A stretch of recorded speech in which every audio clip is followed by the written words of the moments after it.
जानी मानी समाज सेवी मातृशक्ति राज्य सरकार में तीलू रौतेली पुरस्कार से प्राप्त चाइल्ड गाइडलाइन सहित अनेक सामाजिक कार्यों में सक्रिय सहभागिता निभाने वाली न्याय के क्षेत्र में पीपीएल की मान्यता तथा वरदान सेवा संस्था की अध्यक्ष श्रीमती सुमन वर्मा का आकस्मिक निधन हो गया है। हृदय गति रुक जाने से 3 तारीख की सायं 8 बजे उनका आकस्मिक निधन हुआ। उनका जीवन समाज सेवा, न्याय और जन कल्याण के लिए समर्पित रहा। उनका जाना समाज के लिए अपूर्णीय क्षति है। ऐसी समाज के लोगों को आज बहुत बड़ा दुख झेलना पड़ा है। आज उनके अंतिम संस्कार में सैकड़ों की भीड़ देखने को मिली। ईश्वर से प्रार्थना है कि दिवंगत आत्मा को अपने श्री चरणों में स्थान दे तथा शोकाकुल परिवार को इस दुख की घड़ी में धैर्य एवं संबल प्रदान करे। डीसीएल न्यूज अपनी हार्दिक श्रद्धांजलि अर्पित करता है।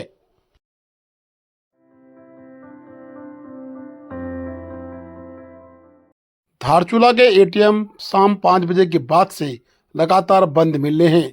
ये आर्मी के समीप का एटीएम आपको दिखाया जा रहा है, जो कि ठीक 5 बजे बंद प्राप्त हुआ। बता दें कि बैंकों की नई गाइडलाइन 9 बजे से 5 बजे तक एसबीआई के एटीएम खुल रहे हैं। वहीं पीएनबी का एकमात्र एटीएम पूरी तरह से खराब होना मालूम चला है। धारचूला सीमांत धन की दृष्टि से इन एटीएमों पर भी निर्भर रहता है, लेकिन सायं 10 बजे तक जो एटीएम खुलते थे, आजकल उन एटीएमों की नई दुर्दशा आ गई है। एटीएम 9 बजे से 5 बजे तक खुला है, जिससे स्थानीय लोगों को बड़ी परेशानी का सामना करना पड़ रहा है। भारतीय स्टेट बैंक को संज्ञान लेने की आवश्यकता है कि 9 से 5 का जो शेड्यूल है उसको तत्काल बदला जाए और धारचूला सीमांत में अब आदि कैलाश यात्रा भी शुरू होनी है। इस लिहाज से भी एटीएम की समय सीमा को बढ़ाया जाए। एटीएम में कर्मचारी रात्रि में भी नियुक्त किए जाएं और एटीएम कम से कम 11 बजे रात्रि तक खोलने की व्यवस्था को सुनिश्चित किया जाए। प्रशासन धारचूला को भी नितांत देखने की आवश्यकता है कि 9 से 5 के एटीएम शेड्यूल में कितनी दिक्कतों का सामना स्थानीय लोगों को करना पड़ रहा है।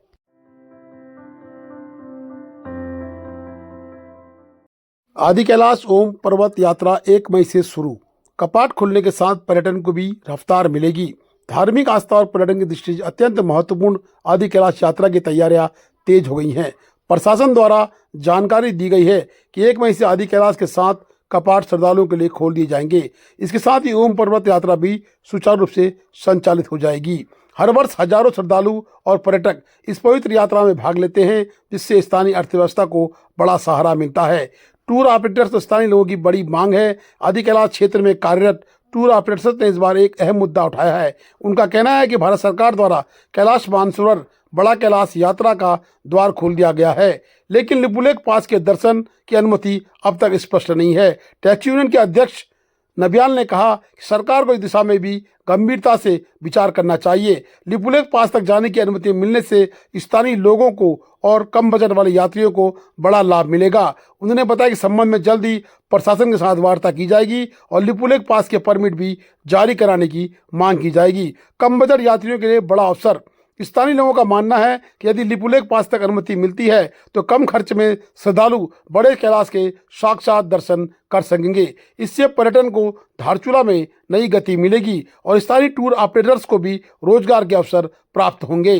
प्रशासन से स्थानीय नागरिकों और व्यापारियों ने अपील भी की है कि समय रहते निर्णय लिया जाए, लिपुलेख पास के परमिट जारी किए जाएं, ताकि टूर ऑपरेटर्स अपने यात्रियों को पहले से सूचित कर सकें, जिससे कि आदि कैलाश ओम पर्वत और लिपुलेख की यात्रा का शुभारंभ क्षेत्र में नई उम्मीदें लेकर आ जाए। वहीं दूसरी ओर लिपुलेख पास से बड़े कैलाश दर्शन की अनुमति अब एक बड़ा मुद्दा बन सकता है। अब देखना होगा कि प्रशासन इस मांग पर क्या निर्णय लेता है। क्या टैक्सी यूनियन की मांग को या टूर ऑपरेटर्स की मांग को स्वीकार किया जाता है या फिर कोई मुद्दा उभर कर आता है।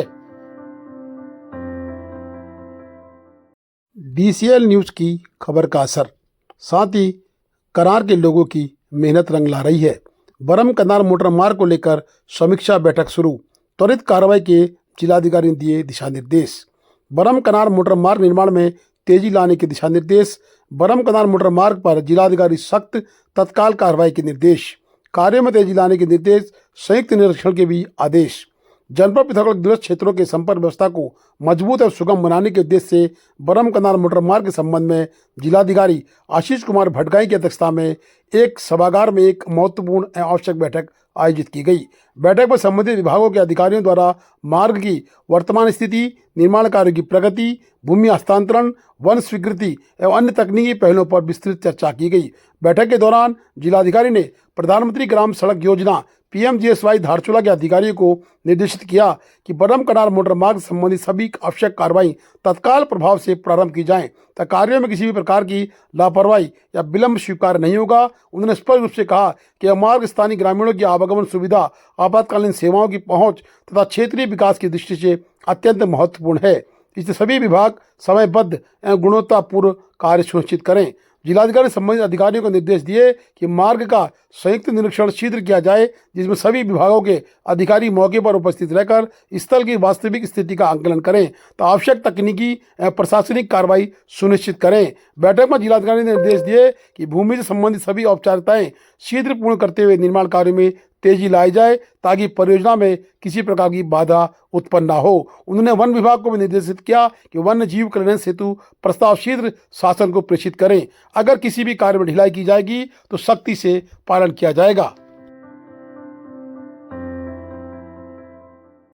दारमा के जयेंद्र फिरमाल व अन्य भीम सिंह के द्वारा दोनों ही प्रधान हैं और दोनों ही प्रधानों ने एक बड़ी बात उठाई है। उन्होंने गोठी पर व्यक्तिगत रूप से रुक कर देखा कि एक चट्टान ओवरहैंग कटिंग की गई है, जिसके पत्थर लगातार सड़क पर गिरते रहते हैं। वाहन स्वामी भी वहां से तत्काल वाहन को निकालते हैं। किसी भी समय एक बड़ी दुर्घटना घटने की पूरे आशंकाएं लोगों को लगती हैं। और आज जयेंद्र फिरमाल जो कि फिल्म के प्रधान हैं, साथ भीम सिंह जी भी मौजूद थे जो कि प्रधान हैं, और दोनों ने कड़ी आपत्ति दर्ज कराई है। उन्होंने कहा कि प्रशासन को संज्ञान लेते हुए इस पहाड़ी को दरका देना चाहिए, जिससे कि आने वाले समय में कुछ दुर्घटना घटने का चांस ना रहे। परंतु हिलवेज कंपनी की मनमानी से इस तरह की कटिंग करके कई जगह छोड़ दी गई है, जिससे आने वाले बरसात में लोगों की जान की आफत बन सकती है। हम लोग आए हैं अभी ग्राम प्रधान भवन और ग्राम प्रधान फिल्म से, और ये हमारे ग्रामवासी रोज जो है यहाँ आवाजाही करते हैं। तो आवाजाही ग्रामवासियों की भी जो है रिक्वेस्ट थी, और यहाँ साथ में जो है जितने भी हमारी यात्रा चलने वाली है कुछ समय बाद, तो यहाँ जो है ये बहुत खतरनाक पॉइंट हो चुका है।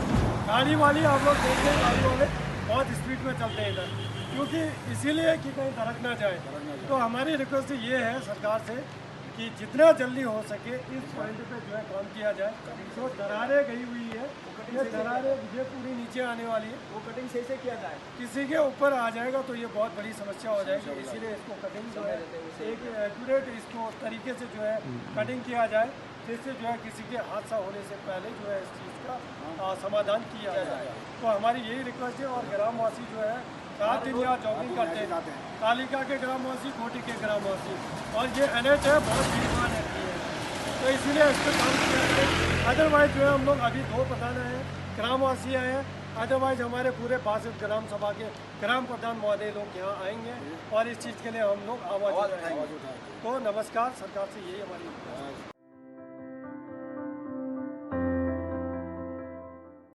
2 साल बाद भी नहीं मिला न्याय, आपदा पीड़ितों का फूटा गुस्सा। आपदा के 2 साल बीत जाने के बाद भी शासन प्रशासन की लापरवाही जारी है।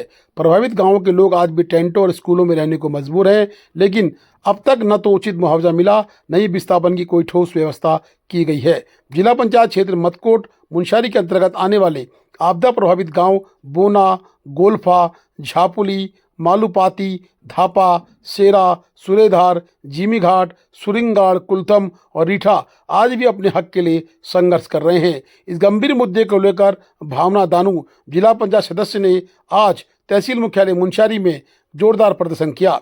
ग्रामीणों ने कहा कि तहसील मुख्यालय में लगातार आने के बाद भी अभी तक न्याय नहीं मिला। वहीं जिला पंचायत सदस्य भावना दानू के कांग्रेस नेता विक्रम दानू ने उप जिलाधिकारी मुंशियारी को ज्ञापन सौंपते हुए कहा कि अब आर पार की लड़ाई होगी।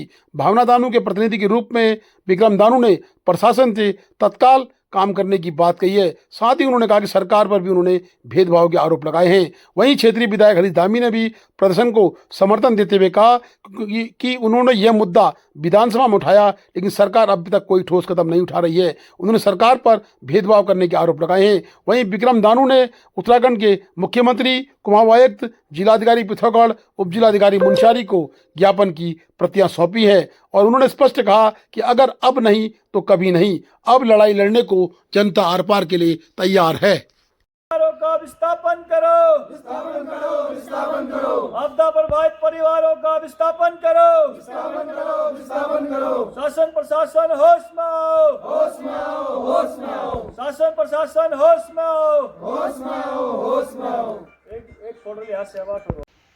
आज हम लोगों ने तहसील मुख्यालय मुंशियारी पहुंचकर आपदा प्रभावित गांव बोना, गोल्फा, धापा और तल्ला, जिमिया और सुरिंगार कुलथुम के आपदा प्रभावित परिवारों का विस्थापन कर दूसरी किस्त धनावंटन और मालूपाती, रीठा और शेरा सुरायधार के आपदा प्रभावित परिवारों का भी विस्थापन करने की मांग को लेकर तहसीलदार महोदय के माध्यम से माननीय मुख्यमंत्री महोदय उत्तराखंड सरकार देहरादून को और जिलाधिकारी महोदय पिथौरागढ़ को ज्ञापन प्रेषित किया है और शीघ्र 2 सप्ताह के भीतर तमाम आपदा प्रभावित गांवों का विस्थापन नहीं किया गया और धापा के आपदा प्रभावित परिवारों को दूसरी किस्त धनावंटन नहीं की गई और जो परिवार छूटे हैं सभी आपदा प्रभावित परिवारों का भी विस्थापन करने की मांग को लेकर ज्ञापन दिया है और शीघ्र 2 सप्ताह के भीतर अग्रिम कार्रवाई नहीं किया जाता है तो सभी आपदा प्रभावित परिवारों को साथ लेकर तहसील मुख्यालय